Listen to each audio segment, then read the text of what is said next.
Welcome to the Miami Sports Vibes YouTube channel. Here doing a little bit something little different here. I'm recording my preview video right here on YouTube as you see.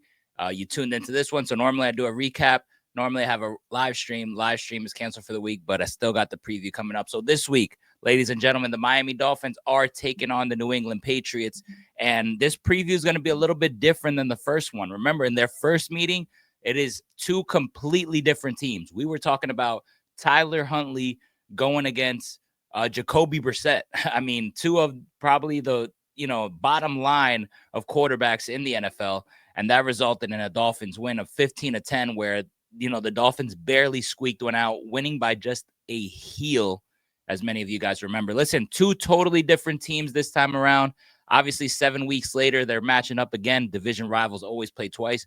This time, man, the Dolphins are riding high. They're coming off 2 wins in a row, first time this season. Obviously, something that this fan base, including myself and many of you Dolphin fans watching, have been waiting on. But the Dolphins finally put together, as I mentioned in my recap video on Sunday, they put together just a great brand of team football, man. Talking about the defense, talking about the offense, talking about high IQ level offense I mentioned on the recap video. That is what I saw. Tua was out there just picking the Raiders apart. I know they're just the Raiders, but nonetheless, they were building good habits, as I mentioned. They dominated time of possession. They were taking what the defense was giving them. They were just, completing passes, the timing, the accuracy, the pocket presence of Tua. You saw him roll out and connect for a touchdown.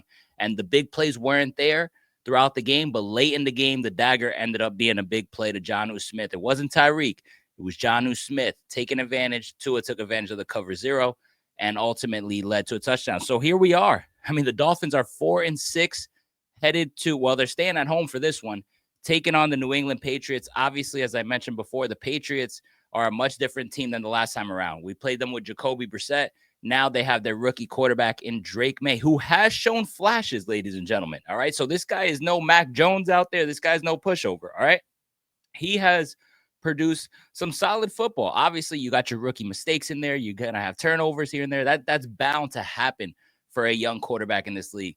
But Drake May has already shown me much more than Mac Jones did, in his time in New England. Early on, I kind of got that glimpse of Mac Jones, like this guy's not the guy.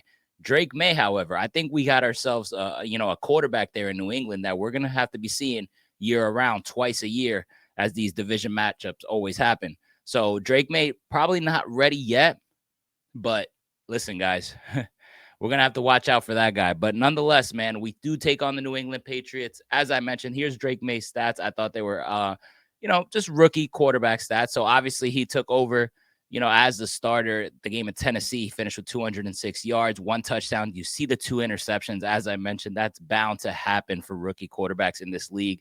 Had 184 yards against the Bears, 1 touchdown, 1 pick. And most recent, last Sunday, 282 yards. So the most yards that he has thrown in the game, 2 touchdowns, 1 interception. So, you see it. The guy can throw the ball. The stats show it. He has delivered on some touchdowns. I believe he has 9 total touchdowns this season already on, 6 picks. So he is turning the ball over, as I mentioned, normal. But I think the Dolphins have to take advantage of this one, man. So I mentioned the last game. This is how the last game shaped out. The left side is the Dolphins. The right side is the Patriots. One thing that I noticed that the Patriots had a habit of before, that are still having the habit of, it is penalties. All right. And normally the Dolphins are a high penalized team, right?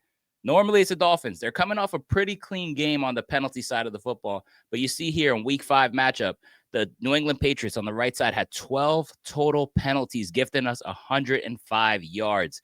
That is something that's noteworthy. The New England Patriots are obviously not that well coached with Gerard Mayo out there.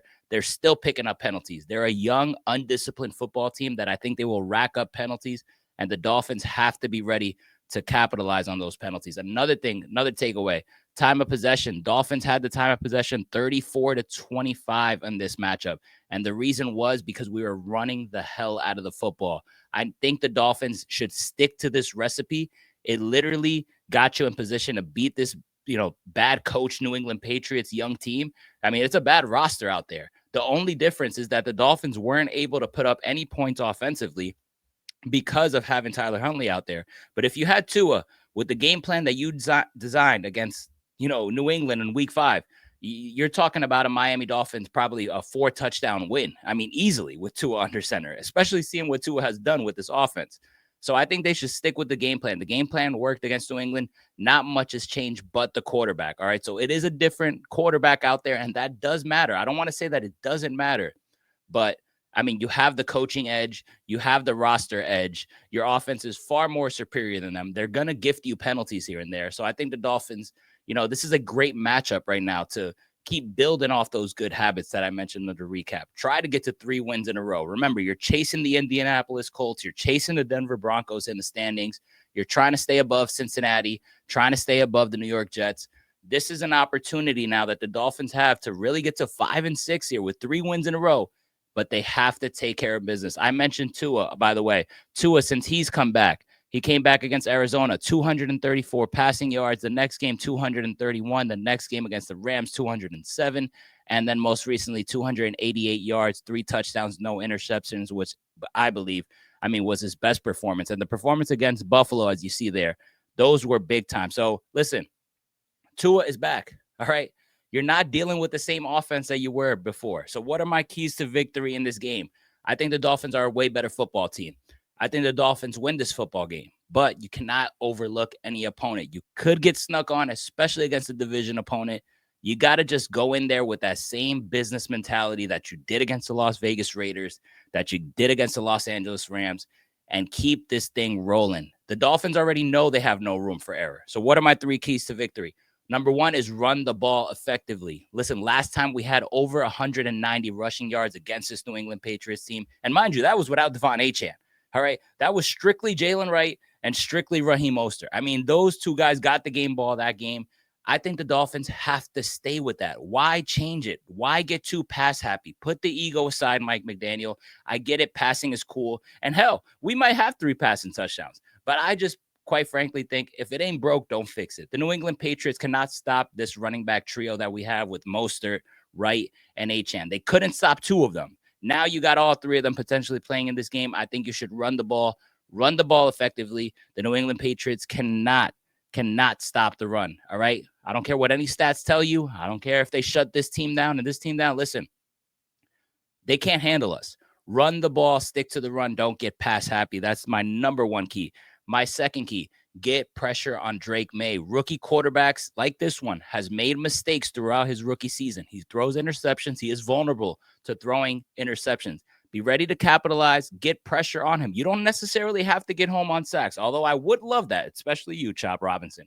But if you get pressure on Drake May, he's going to make mistakes. He's going to crumble under pressure. He's going to try to make the play. All right, he's going to be a little bit aggressive this game. They don't have much to lose. They're a 3-win team. He's going to be aggressive. So get pressure, make him turn the ball over. He's turned the ball over pretty much every single game this season. Be ready to capitalize off that. And my third key is dominate time of possession. Like I mentioned, this is what the Dolphins did in their first meeting. This is what the Dolphins did absolutely well against the Las Vegas Raiders. Dominating time of possession. I talk about good habits. Dominating time of possession is how you beat good football teams later on down the season and in playoff time. You normally, possess the ball for a longer amount of time when it comes to those critical games against the Kansas Cities of the world, against the Buffaloes of the world, the Baltimore Ravens, and all those top tier teams. You're normally put in position to win. If you win or not, that's debatable, but you are most likely put in position if you are, maintaining time of possession, for a greater amount of time than the opposing team. So I think the Dolphins should do these things, continue to build these habits against these lower tier teams like the Raiders, like the Patriots. Just build off that, right? It's like, to me, it's like don't get a win, but also build good habits. So try to get 2 wins out of it. But at the end of the day, the main thing is the main thing.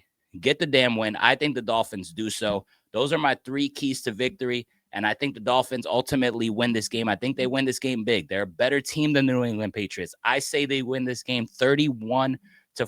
I got another 30 burger for the Miami Dolphins. Why the hell not? Tua looked great. Keep this thing rolling. You're playing against a rookie quarterback and a terrible roster, and you're at home. How bad do we want it, Miami Dolphins? How bad do you want it? Hey, also, I want to see Jalen Waddle get into the end zone. All right? Jalen Waddle has had a disappointing season so far. I'm sick of the drops. I'm sick of the lack of production.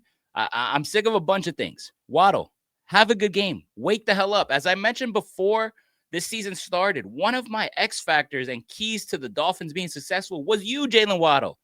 Maybe you're the reason. I mean, how crazy would it be to have Tyreek Hill and Jalen Waddle being dual threats, and then you have the running game? But listen, when only Tyreek is a threat, but Waddle isn't a threat, we're just not as explosive as we could be. Let's get back to explosiveness. Jalen Waddle, wake the hell up. Have a good game.